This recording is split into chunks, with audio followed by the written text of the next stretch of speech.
Hello friends, आज मैं आपके सामने आईसीएसई का चैप्टर नंबर 1 फोर्स स्टार्ट कर रहा हूँ, जिसमें कि आईसीएसई के पॉइंट ऑफ व्यू से बहुत इंपॉर्टेंट डेफिनेशंस, बहुत इंपॉर्टेंट टॉपिक्स हैं, वो आज मैं स्टार्ट कर रहा हूँ। तो आईसीएसई का जो पहला चैप्टर है फोर्स, तो फर्स्ट ऑफ ऑल हम स्टार्ट करते हैं फोर्स से ही।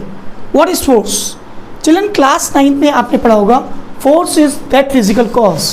Force is that physical cause which change or tends to change or rest to motion.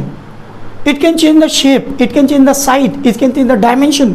By applying a force, you can change shape, size, dimension, direction, everything. So force की definition, this is the definition of force. एक बार और summarize करता हूँ, एक बार और repeat करता हूँ. Force is that physical cause which change or tends to change, rest to motion. किसी भी rest वाली चीज़ को motion में ला सकता है और मोशन वाली चीज को किसी भी रेस्ट में लगा सकता है bye applying a force. Force can change the shape, force can change the dimension, force can change the direction. तो ये फोर्स के एप्लीकेशन है। फोर्स लगा के आप कोई भी चीज चेंज कर सकते हो। अब फोर्स के बाद इसका जो पहला टॉपिक आता है ट्रांसलेटरी मोशन। तो पहले आप इसमें समझेंगे when you are applying a force on a body. ये देखिए, this is the body and you are applying a force on a body and the body is free to move. अब free to move का मतलब समझ लीजिए क्या है। Free to move कि बॉडी हर तरफ से फ्री है, कहीं भी उसमें कोई भी प्रॉब्लम नहीं है। For example this duster is not attach anywhere. आप इसमें अगर हम फोर्स लगाएंगे, we are applying a force on a body, तो body is moving in a straight line. Body एक स्ट्रेट लाइन में मूव करेगी। Why? Because the body is free to move. Body कहीं से भी अटैच नहीं है, कहीं से भी फिक्स नहीं है। तो in that condition body is doing translatory motion. आपने फोर्स लगाया और बॉडी मूव होके ए पोजीशन से बी पोजीशन पर आ गई बाय अप्लाइंग ए फोर्स। तो what is the translatory motion? Translatory motion के दूसरे नाम है rectilinear motion, straight line motion, motion in one dimension. तो एक बार रिपीट करते हैं, what is translation motion? When you are applying a force on a body and the body show the displacement in the direction where you apply the force. लेकिन ये कब होगा? When the body is free to move. ये तभी possible है। The condition apply, इसके साथ जो कंडीशन है वो क्या है कि बॉडी का फ्री होना जरूरी है। Essential condition, when the body is free to move and you are applying a force on a body, in that condition body is doing only one type of motion, that is called translation motion. Clear? अब second topic इसके बाद आता है rotational motion. अब यहाँ पे थोड़ी सी बात को चेंज कर देते हैं। ट्रांसलेशन मोशन में हमने क्या बोला था? When the body is free to move. जब बॉडी कोई भी मोशन करने के लिए आसानी से रेडी हो, फ्री हो, कहीं भी कोई अटैचमेंट ना हो। अब रोटेशनल मोशन में हम एक हल्का सा ट्विस्ट कर देते हैं, चेंज कर देते हैं। वो चेंज क्या है? When the body is not free to move, it is fixed on a point. अब आपने यहाँ पे लिया, इसको फिक्स कर दिया। In that condition you are applying a force on a body. Body is not doing the translated motion. Body is doing only one type of motion, that is called rotation motion. ये कब होगा? जरा इधर देख लिए। When the body is not free to move, ये body है। अब आपने इसको फिक्स कर दिया और अगर आप इस पर फोर्स अप्लाई कर रहे हैं, you are applying a force on a body, तो body is not doing translatory motion. Why? Because it is not free to move. It is pivoted at O. ये ओ पर पाइवेटेड है, ओ पर। अब अगर आपने फोर्स लगाया तो ये ट्रांसलेटरी मोशन नहीं करेगी, ये केवल एक टाइप का मोशन कर सकती है। What is that? Rotation motion. क्या कर सकती है motion? Rotation motion. Why? Because the body is not free to move. Body को आपने अटैच कर रखा है। अगर आपने देखा, देखिए एक ये प्लॉट है, यहाँ पर एक कॉर्नर में आपने एक नेल लिया और उससे एक थ्रेड को, तो अगर गाय को बांधेंगे तो गाय इस एरिया तक ही घास को खा सकती है। Why? Because body this body is not free to move. अब इस एरिया तक ही वो घास को खा सकती है, क्योंकि यहाँ पे अटैच्ड है, ये फ्री नहीं है। अगर आप फ्री छोड़ दोगे तो पूरे के पूरे प्लॉट की घास गाय खा लेगी। लेकिन अगर आपने इस कॉर्नर पे इसको अटैच कर रखा है तो वो केवल इतने एरिया तक, मैक्सिमम इतने एरिया तक वो घास को खा सकती है। Why? Because the body is not free to move. तो इसकी दोनों की डेफिनेशन एक बार और देख लेते हैं। What is translation motion? When the body is free to move and you are applying a force on the body, in that condition body is doing only one type of motion, that is called translational motion. Second is rotational motion, when the body is not free to move, it is pivoted at one end, and you are applying a force on a body. In that condition, body is not doing the translational motion. In that condition, body is doing only one type of motion. What is that? Rotational motion. So this is the translational motion and rotational motion all about. Now I am going to take another topic, movement of force or torque or turning effect. Next topic ICSE chapter 1 का जरा देख लीजिए आप.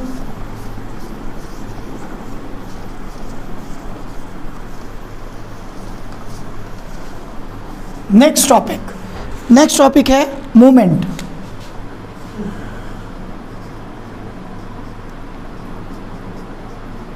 Movement और torque.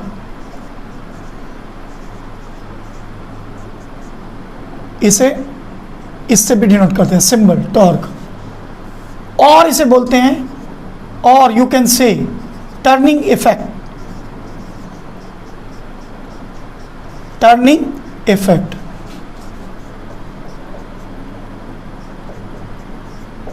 Turning effect. Torque, movement और torque और turning effect. अब ये मैं स्टार्ट करूं. What is turning effect?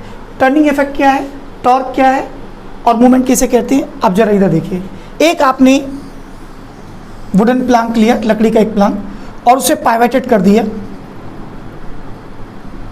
ऊपर. अब आपने इस डायरेक्शन में एक फोर्स लगाया F. तो ये प्लांक कितना टर्निंग इफेक्ट देगी, या इसमें टॉर्क क्या होगा? तो टॉर्क क्या है, मूवमेंट क्या है? Movement of force. Movement of force, force into perpendicular distance from the line of action. What is turning effect और टॉर्क? ये देखिए फोर्स, ये रहा फोर्स. अब ये फोर्स सीधा नहीं लगेगा, यहां पर O पे अटैच्ड है, तो ये D है डिस्टेंस.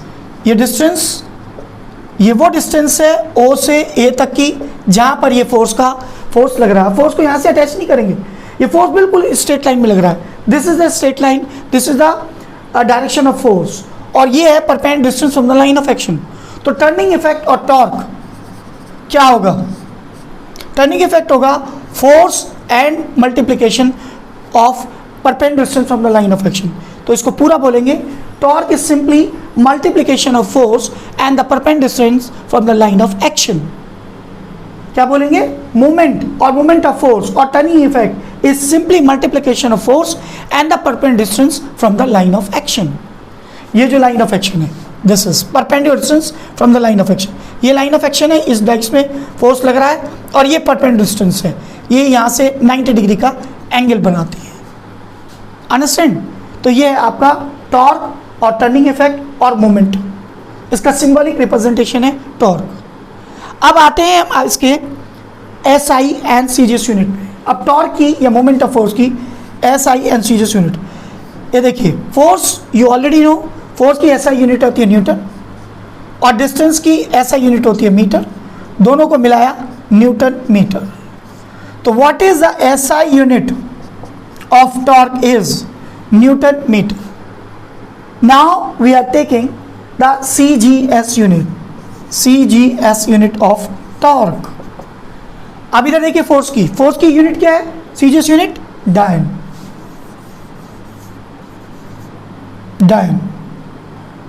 से इंटू सेंटीमीटर, डायन सेंटीमीटर. तो इसकी यूनिट हो गई डायन सेंटीमीटर.